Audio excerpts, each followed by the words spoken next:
Welcome to FPTV New Releases, where it's my privilege to once again chat with one of our favourite all-time creators at Titan Books and at Forbidden Planet and at Titan Comics. And it's Michael Moorcock. How you doing, mate? I'm fine, thanks, mate. I'm just going slightly crazy, lockdown in Texas, but otherwise pretty much okay. Yeah, no, So, I feel you, mate. And Texas is quite the place to be at the moment on the political spectrum. oh God, it's weird actually, because it's also got one of the highest COVID counts and all sorts of stuff. But where we are, we're in a small town outside of Austin, and it's just a country town, and you'd hardly notice anything different had happened once the Trump signs had gone down. And there are a lot of Biden signs, to be fair, but I mean, mostly it's Trump country around here. Yeah. And we had a little demonstration with a few, rifles being waved and stuff like that. I think it makes them feel better, gets them out in the sun, gets them in the fresh air. They don't see much of that otherwise. Well, let's put those rifles to one side and embrace some swords instead. So we're here to talk about the latest Michael Moorcock graphic novel library release, which is the Eternal Champion Collection, which is being published by Titan Comics on the 23rd of February 2021. You can pre-order it from the interview here. And it's really quite an amazing collection because it's two of the seminal graphic novel adaptations of your work. It's James Cawthorn's Stormbringer adaptation, and then The Return to Melniboné, which you wrote, and Phillippe Druillet illustrated. Am I right? Well, to a degree, you're right. It's got an odd history. One thing is they were the first two comics I think ever to be done of Elric. I don't think there were any before that. I know Jim's was certainly the first one because Jim drew it before it was published, as it were. And Phillippe Druillet, in a sense, drew it before it was published in France, without knowing a word of English. He still doesn't know a word of English.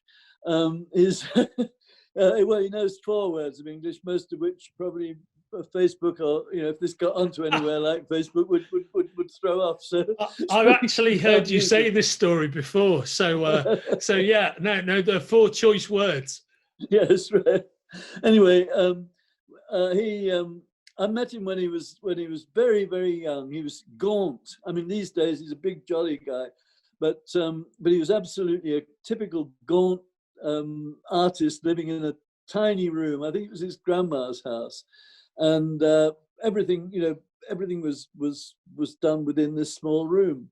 Strange thing is that Jim Corthorn lived a very similar life. Strangely, both of them independent, both of them young at the time, both living in virtually in garrets.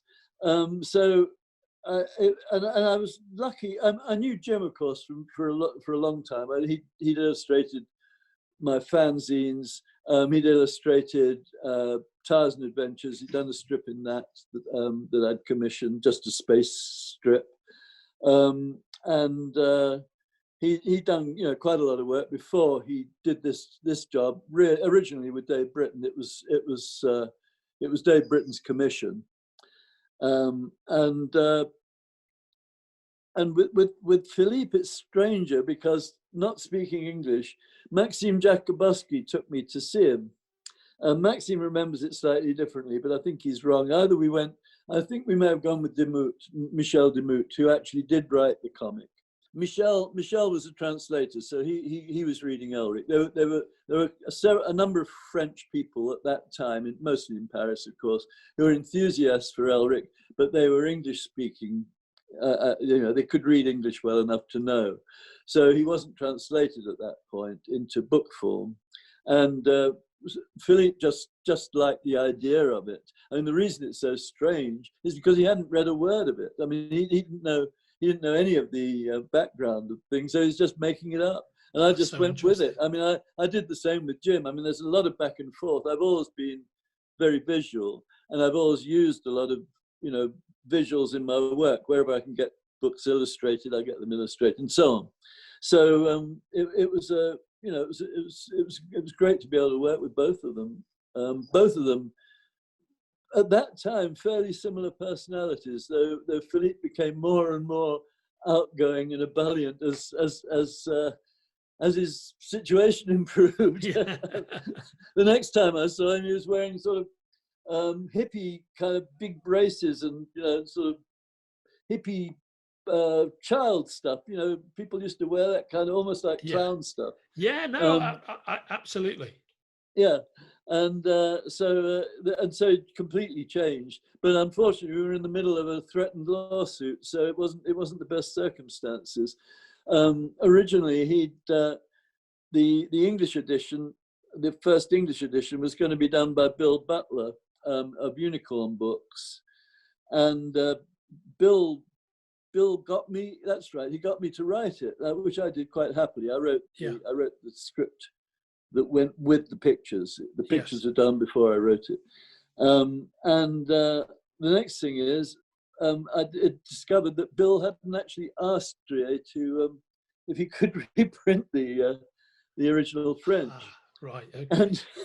And so suddenly, I don't know if you've ever seen a lawsuit in France, how much paperwork is involved, but there's a lot. I mean, the French love words, and they love legal words, and they're stacked about this high. You get a deposition in which, all in French, of course, because they refused to put it into any other language.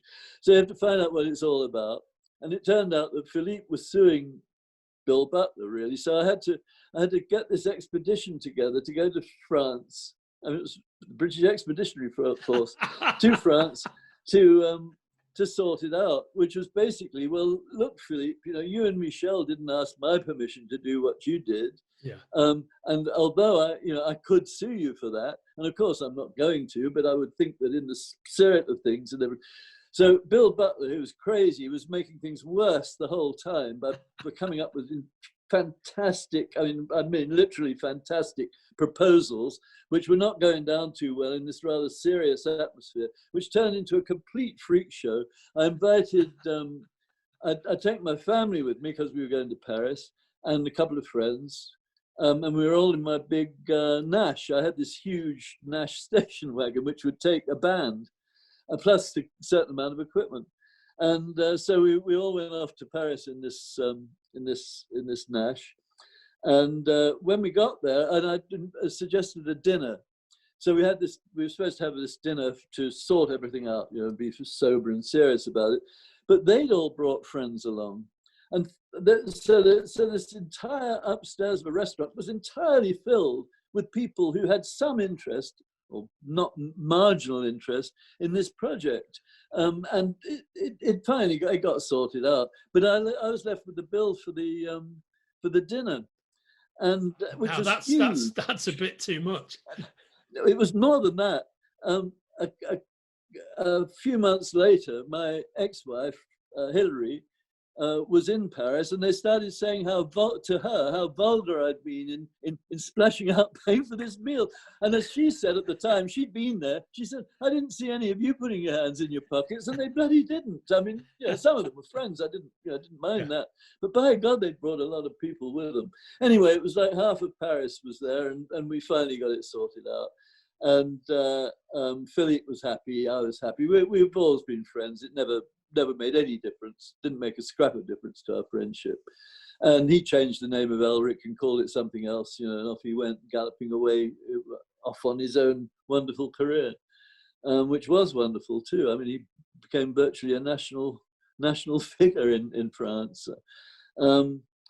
Unfortunately, he's not that well now, but I think he's recovering all right from his last bout of illness. Yeah, that's what I hear. He's on a darker note. I hear that he's recovering also. Yes. There's a fascinating story in your introduction to this edition about Jim Cawthorn's mother asking you to try and introduce him to girls. Can you just elaborate on that a bit more, please, Mike? Well, Jim was very shy. I mean, extremely shy. and he had I think 6 brothers in Gateshead, all of whom were big fighting Gatesheaders. I mean, they were just solid old-fashioned working class Gateshead, all of them huge. I mean, none of them stupid, far from it. But you know, they were old-fashioned working class Gatesheaders, steel workers, chip workers. And Jim was kind of the flower in all this, you know, in all this masculinity, as it were. You know, the kind of the talent that was coming out of all this. It was extraordinary, really. I thought so at the time. You couldn't understand a word he said. His Gateshead accent was so thick that even his Gateshead friends couldn't understand him sometimes. And that's the truth. I could understand his family perfectly well, but Jim was sometimes a bit hard going. So, you know, he had a lot of so one time when his mother was visiting, you know, she just came, she'd always come round and see us. And we just, you know, we were just talking, and she took me aside and she said, "Mike, you know a lot of, you know, nice girls, and this, you know, obviously, you know, in London. Couldn't you find Jim a nice girl?" And she was trying. I've been trying for a long time, but Jim's idea of a nice girl was basically Sophia Loren. So, you know, everything else fell a bit short. And he wasn't really. I mean, you look at Carlo, what's his name, and Sophia Loren. You probably do think there's a chance for me, you know. Yeah, right. Yeah, I could see how perhaps his ambition was slightly outstripping his reality there. Yeah. And he tended to fall in love with, you know, with impossible young ladies, as it were. I mean, they were all very nice. They were nice to him, of course. I mean, he was a nice person, but he just, you know, he'd just get just sad, really, in a way, because he was so fond of these women, and you know, just would sort of hang out. They'd know what he was going on, but they couldn't really deal with it. You know, if he didn't say anything, they couldn't say anything. One or two actually did in the end. I mean, it's sort of because, but anyway, yeah. I mean, I don't think he should have had a girlfriend, because sublimation is a wonderful thing. I mean, I think the more unhappy an artist is, the more you can keep an artist unhappy, the better the work gets. I mean, I've seen it a dozen times. You know, they're going through misery. Their house has burned down. Their lovers left them. Their dogs died, and they're turning out the best work they've ever done, saying, "I don't think I can live anymore." So we tended to keep Jim, you know, we just keep him poor, you know, a little bit poor. That's it.